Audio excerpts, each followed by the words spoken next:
punya harta berlebih. Yang nggak mampu nggak usah korban, karena memang itu perintah untuk yang punya kemampuan. Tapi HP-mu bagus, motormu bagus, engkau beli kambing harga 2 juta, 1,5 juta, engkau katakan nggak mampu. Malu. Itu harta dari Allah. Ma'asyiral muslimin wa zumratal mu'minin rahimakumullah. Ramadan telah berlalu. 10 hari atau 10 malam akhir Ramadan. Yang di situ ada 1 malam yang lebih baik dari 1000 bulan. Sebagian kita mungkin nggak sempat mendapatkan. Sebagian kita mungkin sibuk dengan dunianya, mempersiapkan diri untuk Idul Fitr. Dengan belanja, dengan membuat makanan, dengan renovasi rumah, atau yang lainnya. Maka ketahuilah, di antara cinta Allah kepada hambanya, Allah berikan musim-musim kebaikan. Dan kita saat ini berada di hari-hari terindah sepanjang masa.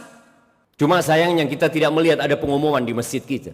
Kita juga tidak melihat di jalan-jalan ada flyer, ada banner yang mengingatkan umat Islam bahwa mereka berada di hari-hari terindah sepanjang masa. Allah berfirman, wal fajr walayalin ashir. Kata Allah, demi fajar. Tadi fajar udah lewat. Waktu yang sangat indah, yang sebagian kita menghabiskannya hanya untuk tidur atau kegiatan-kegiatan dunia dan lupa untuk akhiratnya. Walayalin ashir. Dan demi 10 malam. Ingat, hanya 10. Nah, hari ini hari ketiga. Jumhur mufassirin mengatakan bahwa yang dimaksud dengan 10 malam adalah 10 malam awal Dzulhijjah.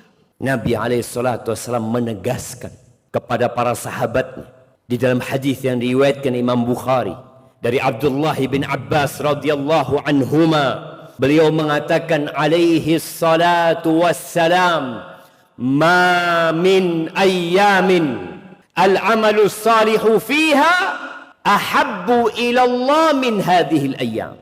Tidak ada hari-hari yang beramal soleh di dalamnya itu lebih dicintai Allah, lebih dicintai Allah daripada beramal soleh di 10 malam ini, di 10 hari ini. Seakan-akan beliau menyampaikan itu tatkala sahabat berada di awal Dzulhijjah. Para sahabat yang dididik untuk tidak berharap kecuali kepada Allah, dan untuk menjadikan ambisi mereka adalah Al-Firdaus Al-A'la. Bukan rumah yang mentereng, bukan jabatan yang tinggi, bukan bintang-bintang yang bertebaran, tapi Firdaus Al-A'la. Maka mereka bertanya kepada Nabi alaihi salatu wassalam, walal jihadu fi sabilillah. Apakah jihad di jalan Allah, di mana seorang mengorbankan jiwa, raga, dan hartanya, yang merupakan dirwatu sanamil Islam, bentuk pengorbanan yang paling tinggi dalam agama ini, itu tidak dapat menandingi beramal soleh di 10 awal Dzulhijjah.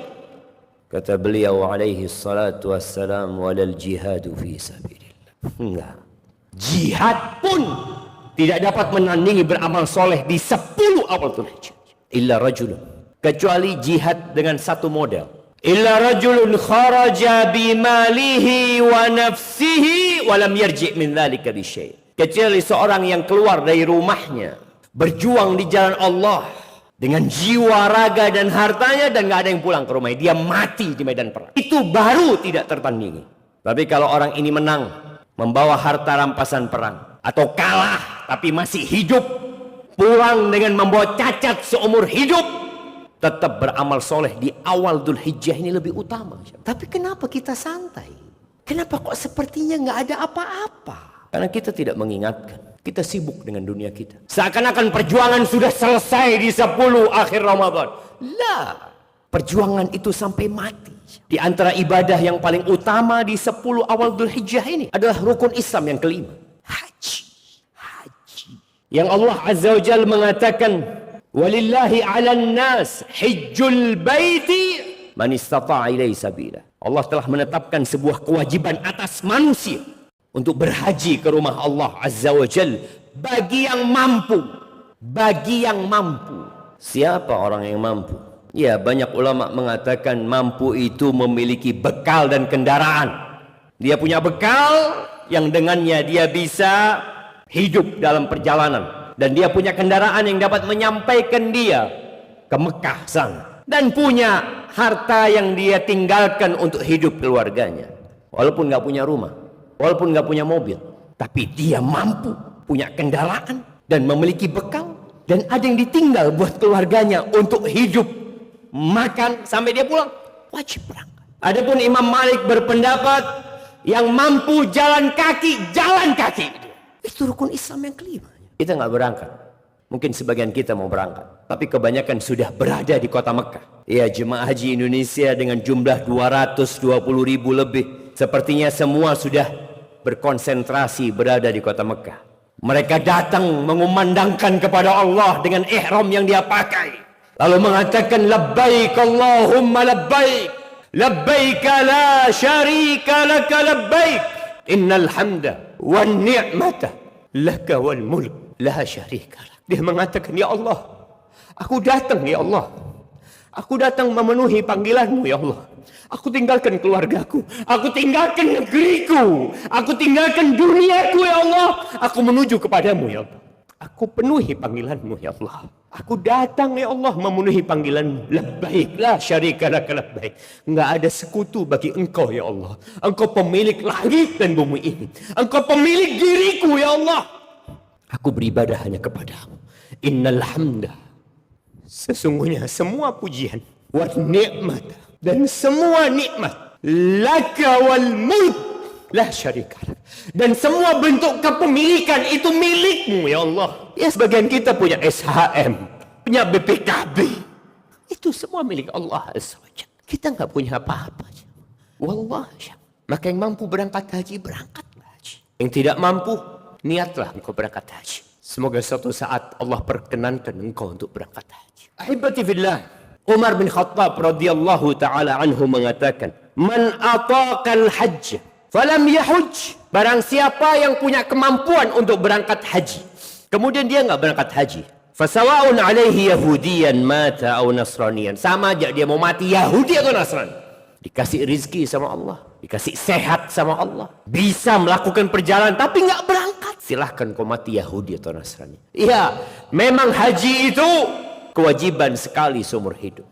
Tapi bukan berarti setelah engkau berangkat haji, engkau berhenti berkunjung ke rumah Allah Azza wa Jalla. Rasulullah sallallahu alaihi wasallam bersabda di dalam hadis yang diriwayatkan oleh Tabrani, "Inna Allah Ta'ala yaqul," sesungguhnya Allah tabaraka wa ta'ala berfirman.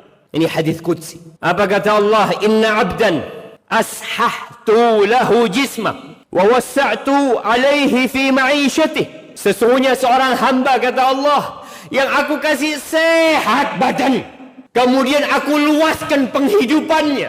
Tamdi alaihi khamsatu awam. Berlalu 5 tahun, kemudian dia tidak berkunjung ke rumahku, kata Allah. La mahrum. Itu orang benar-benar terhalangi dari kebaikan. Allah undang kita ke rumahnya, kita nggak datang. Orang yang berangkat haji itu tamunya Allah. Ya, kalau engkau nggak bisa berangkat haji, berangkat umrah lah. Engkau jadi tamunya Allah. Dan bayangin ya, kalau kita diundang oleh seorang yang dermawan, oleh orang bangsawan yang berhati baik, kita yakin dia akan menghormatin kita. Bagaimana kalau yang ngundang kita itu Allah? Bagaimana kalau yang ngundang kita Tuhan pencipta langit dan bumi ini? Terus kita nggak datang. Aqulu qawli hadha wa astaghfirullah li wa lakum wa li sa'iril mu'minin wal mu'minat fastaghfiruh innahu huwal ghafurur rahim. Alhamdulillahi rabbil alamin wa bihi nasta'in umurid dunya waddin wassalatu wassalamu ala sayyidil mursalin wa imamil muttaqin qaidil ghurril muhajjalin sayyidina wa maulana wa habibin wa syafi'ina Muhammad wa ala alihi wa ashabihi ajma'in, amma ba'd. Jamaah rahimakumullah, yang nggak bisa berangkat haji, masih banyak amal lain yang bisa kita kerjakan di muka bumi ini. Allah tuh nggak butuh kita datang ke Mekah. Allah nggak butuh. Allah juga nggak butuh kita datang salat Jumat. Allah nggak butuh dengan ibadah kita. Makanya ketika Allah mengatakan walillahi 'alan nasi hajjul baiti man istata'a ilaihi sabila wa man kafara fa innallaha ghaniyun 'anil 'alamin. Barang siapa yang kufur Barang siapa yang nggak mau berangkat haji, Allah itu nggak butuh dengan alam semesta ini. Tapi kita yang butuh sama Allah. Maka perbanyak amal soleh semaksimal mungkin. Semaksimal. Yang bisa puasa sunnah, apalagi nanti tanggal 9. Perbanyak sedekah, hatamkan Qur'annya, jaga silaturahimnya, berbakti sama orang tuanya, dan berkurban. Yang punya kelebihan harta, berkurbanlah. Yang bisa beli sapi sendiri. Ya kita tahu maksimal 7 orang, tapi engkau bisa beli sendiri. Nggak bisa ikut patungan atau seekor kambing. Untuk menjadi kekasih Allah itu jalannya terjal. Sampai Allah mengatakan kepada Nabi Ibrahim untuk menyembelih putranya. Nabi Ibrahim mengatakan kepada putra yang dia cintai, yang dia tunggu sampai umur 86 tahun. Datang tuh anak dengan doa yang terus dipanjatkan kepada Allah. Ketika Ismail sudah remaja, falamma balagha ma'ahu as-sa'i, qala inni ara fil manami anni adbahuk. Nabi Ibrahim mengatakan kepada putranya, aku bermimpi nak, aku menyembelihmu nak. Dan mimpi para nabi benar. Apa kata putranya? Ya abati fa'al ma tu'mar, satajiduni insyaallah minas sabirin. Bagaimana seorang ayah yang teladan berjumpa dengan anak yang berbakti. Sang anak mengatakan, wahai ayah handaku, lakukan yang diperintahkan kepadamu. Engkau akan mendapatiku insya Allah termasuk orang-orang yang sabar. Aku siap dikorbankan kalau Allah menginginkan itu. Siapa di antara kita yang siap mengorbankan dirinya? Kita lihat tuh ayah mengorbankan anak, nih anak siap mengorbankan diri. Antum hanya diminta mengorbankan hewan ternak. Kita tidak lakukan. Kita punya harta berlebih. Yang gak mampu gak usah korban. Karena memang itu perintah untuk yang punya kemampuan. Tapi HP-mu bagus, motormu bagus, engkau beli kambing harga 2 juta, 1,5 juta, engkau katakan nggak mampu. Malu. Itu harta dari Allah. Dan Allah minta kita untuk mengorbankan. Bukan dagingnya yang akan sampai kepada Allah Azza wa Jalla. La yanalallaha luhumuha wala dima'uha. Nggak sampai kepada Allah dagingnya, darahnya. Walakin yanaluhu taqwa minkum. Yang sampai kepada Allah ketakwaan kalian. Kalian mau berkorban. Dan kata Nabi SAW di dalam hadis yang diriwayatkan Ibnu Majah, man wajada sa'atan falam yudhi fala yaqrabanna musallana. Barang siapa yang punya kelebihan harta, kemudian dia tidak berkorban, nggak usah dekat-dekat ke tempat sholat kita, nggak usah berangkat ke tempat sholat Id. Engkau mau ikut kegembiraan umat Islam, tapi engkau nggak mau berkorban. Maka hibati fillah, masih ada kesempatan. Yang punya kelebihan harta, silahkan berkorban. Nggak harus yang mahal, tapi harus dengan ketakwaan kepada Allah Subhanahu wa taala. Perbanyak tahlil. Nih hari-hari kita diperintahkan untuk memperbanyak bertakbir. Baca Allahu Akbar, Allahu Akbar, Allahu Akbar, la ilaha illallah, wallahu akbar, Allahu Akbar, walillahil hamd. Perbanyak baca itu. Nggak nunggu malam Id. Sejak awal Dzulhijjah Nabi sudah perintahkan kepada kita alaihi salatu wassalam untuk bertakbir. Bertakbirlah di pasar, bertakbirlah di rumahmu, bertakbirlah ketika naik kendaraan, ketika melihat hewan kurban di jalanan, bertakbirlah. Agungkan Allah Azza wa Jalla. Ahibati fillah, hari ini hari Jumat, hari yang mulia, berada di 10 awal Dzulhijjah. Perbanyaklah salawat buat Nabi alaihi salatu wassalam. Innallaha wa malaikatahu yusalluna 'alan nabi. Ya ayyuhalladzina amanu sallu 'alaihi wa sallimu taslima. Allahumma salli wa sallim wa zid wa barik wa an'im ala 'abdika wa rasulik nabiyina Muhammadin wa ala alihi wa ashabi ajma'in. Allahumma ighfir lil mu'minina wal mu'minat والمسلمين والمسلمات الأحياء منهم والأموات إنك سميع قريب مجيب الدعوات. اللهم منزل الكتاب مجري السحاب هازم الأحزاب اهزم أعداءك أعداء الدين يا رب العالمين. اللهم انصر إخواننا المستضعفين في فلسطين. اللهم انصرهم يا رب العالمين. اللهم إنك أمرتنا بالدعاء ووعدتنا بالإجابة. اللهم هذا الدعاء منك الإجابة وهذا الجهد عليك التكلان. اللهم ارزقنا زيارة بيتك الحرام.